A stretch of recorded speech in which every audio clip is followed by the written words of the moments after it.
Pai do Senhor, meus irmãos, vocês tenham um bom dia, um dia abençoado.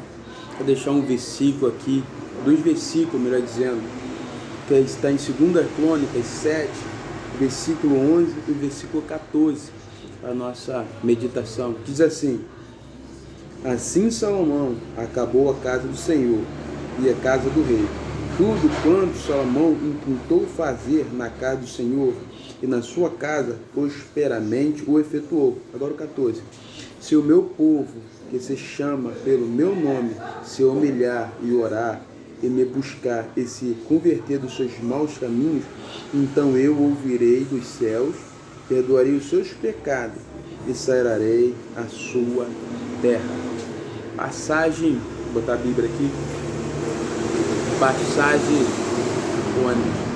passagem bastante conhecida, e a gente vamos ver que Salomão seguiu ali aquilo que seu pai tinha mandado ele fazer, que era o templo, e ele também construiu sua casa.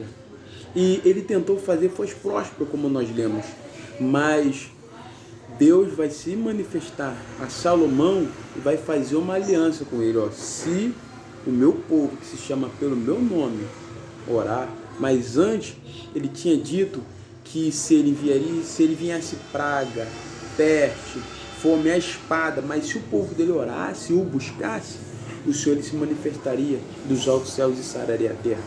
Nós estamos vivendo um período difícil. Ultimamente eu estou batendo muito nessa tecla, essa pandemia, os preços das coisas lá em cima, elevado, que está difícil nós irmos comprar e trazer o alimento para casa, as passagens tudo alto. Mas a gente entendemos que no mundo espiritual, trazendo para o nosso dia, está sendo preparado para o anticristo. Por quê? O anticristo, para se manifestar, ele vai se manifestar quando tudo tivesse um caos. Por quê? Porque ele seria a pessoa que viria para poder trazer a solução para os problemas. Se as coisas estiver tudo bem, tudo perfeito, não tem um porquê ele se manifestar. Não tem um porquê a gente aclamar a ele, não tem um porquê o povo querer ele como Salvador se as coisas estão bem. Então as coisas estão caminhando ao mal, está caminhando ao arrebatamento da igreja. E o ser humano sobre a face da terra está dispersa, está preso nas suas próprias vidas, seus próprios interesses, nas suas próprias práticas, enquanto o Senhor ele está despertando com os sinais sobre a face da terra. Ele está deixando as coisas acontecer para que o homem veja isso, para que o homem entenda que já não é mais tempo de nós ficar presos com as coisas deste mundo, mas começar a buscar Ele, começar a orar mais, começar a clamar, se arrepender dos nossos pecados, endireitar a nossa vida, porque o arrebatamento, Cristo disse que vai ser semelhante ao ladrão quando vem sem ninguém espere. Ele vai dizer mais que poderia vir no dia de sábado, poderia ser um dia que ninguém está esperando. Então, meu irmão, vamos despertar, porque o arrebatamento está próximo, a vinda dele está próximo, e se ele chegar e te pegar da maneira que você está, você não vai ouvir o soar da última trombeta. Você só vai saber que Jesus voltou quando vocês começarem a ver aí os cristãos verdadeiros sumindo sobre a face da terra. Cadê fulano, cadê Beltrano, cadê aquele culto, cadê aquela oração, cadê aquela consagração, cadê aquele louvor que eu ouvia na casa de fulano, cadê esse cano que passava na frente da minha porta, tal hora, cantando, louvando, cadê ele, para onde eles foram? E aí, aqueles que dizem ser cristãos e não são, vão ficar, e eles vão testificar dizendo, a igreja subiu. Então se converta, mas se converta porque Cristo está voltando. Os sinais estão maiores. Tu vai na internet, tu vê cada coisa acontecendo sobre a face do mundo, e algo que eu quero chamar a tua atenção é acerca da mensagem que foi introduzida no início. Se o povo orar, Nós temos que orar, porque independente das coisas que estão acontecendo, se nós clamarmos, os nossos vão ser salvos. Se nós clamarmos, vai nos guardar. Se nós clamarmos, a nossa casa vai ser livre. Temos que estar clamando, temos que estar buscando, porque tem pessoas na minha família, como tem na tua, que ainda não se converteu. Está aí a nossa vizinhança. Mas eu falo, eu prego, eles não me ouvem. Quem vai convencer o homem não é eu, nem é você, é o Espírito Santo. Nós só temos que pregar, nós só temos que orar, nós temos que perseverar.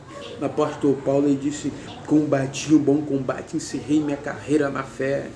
Ele não convenceu a todo mundo, nem todos que ouviu a mensagem dele se converteu, mas todos aqueles que eram do Senhor se converteu. Ele estava em uma determinada cidade, e ele pregou, e o povo estava com o coração duro, e ele disse: sairei daqui, irei para os gentios. Ele queria sair daquela cidade, mas o Espírito Santo falou com Paulo e disse: Paulo, não saia, porque ainda tem um povo nesta cidade. E o apóstolo Paulo pregou, não me lembro o tempo, não sei se foi 1 ano ou 3 anos que ele ficou naquela cidade. Muitos se converteram. O que nós só temos que fazer é pregoar o Evangelho. E foi essa ordem que Deus disse para Ezequiel: Ezequiel, pregue, queira eles, queira ou não ouvir, somente pregue. Então pregue, louve. Mais uma vez, para de brincar com as coisas de Deus na internet, fazendo louvor com funk, dançando, piada com duplo sentido. Esse dia eu ouvi piada de duplo sentido usando as coisas de Deus, falando acerca de microfone, uma varoa de receber oportunidade, palavra do duplo sentido. As coisas estão se cumprindo. O apóstolo Paulo vai dizer que nos fins dos tempos muitos teriam comissões no ouvido, daria ouvido a espíritos malignos. Está acontecendo isso, pessoas brincando com as coisas de Deus. Viu o que aconteceu aí, no carnaval, aqueles carnes que fizeram com Cristo. Nós temos que perseverar em oração para Deus mudar a coisa desse país, converter pessoas, porque sabemos que nem todo as pessoas sobre o mundo vai se converter, mas muitos vão se salvar. Então vamos apregoar, sair da roda dos escarnecedores, essas piadas nas redes sociais, porque a roda de má conversação agora está dentro das redes sociais. Pessoas falando que não é para falar, postando que não é para postar, fazendo piada com as coisas de Deus. A roda da má conversação está dentro das redes sociais. São grupos que não são de Deus, só fala prostituição, só fala coisas que não prestam. E você está no meio disso, dando like, dando ok. Não está na hora de você se converter de verdade, não está na hora de você parar com isso e pregar o Evangelho. A Bíblia diz que aquele que se constitui amigo do mundo se constitui inimigo de Deus. Se você andar nas práticas pecaminosas deste mundo, você está se constituindo no automático como inimigo de Deus. Então, aceita Jesus, deixa Deus trabalhar na tua vida, se posiciona como homem de Deus, como mulher de Deus, e prega o Evangelho. Para de ficar postando foto indecente, mostrando tudo, pose sensual. E você, ainda mais você que é crente, tem que dar um exemplo. A Bíblia vai dizer que os gentis escarnecem de Deus por causa de vós. É porque aquilo que você está postando é mordidinha no bem de boca, crente, mulheres que postam foto de lado, mostrando seu corpo na sensualidade. Não está na hora de parar com isso, não. Está na hora de pregar, fazer o ID do Senhor. A pergunta é: até quando você vai se comportar desse jeito? A Bíblia reconheceu Eliseu, uma sulamita reconheceu Eliseu como homem de Deus. Não era porque ele pregava, não era porque ele profetizava, não era porque ele rodava, mas era por causa do seu comportamento no meio do povo. A Bíblia: vejo que verdadeiramente és o homem de Deus. Sulamita falou isso de Eliseu. Mas por quê? Ela viu ele passar na frente da casa dela, dava um bom testemunho. Então ela disse: dar testemunho de crente. Amém? Então, irmão, essa mensagem que eu quero deixar para vocês, que possa edificar a sua vida. Vamos se unir na oração, vamos se unir para Deus mudar o nosso quadro. Amém? Eu agradeço a minha oportunidade, em nome de Jesus.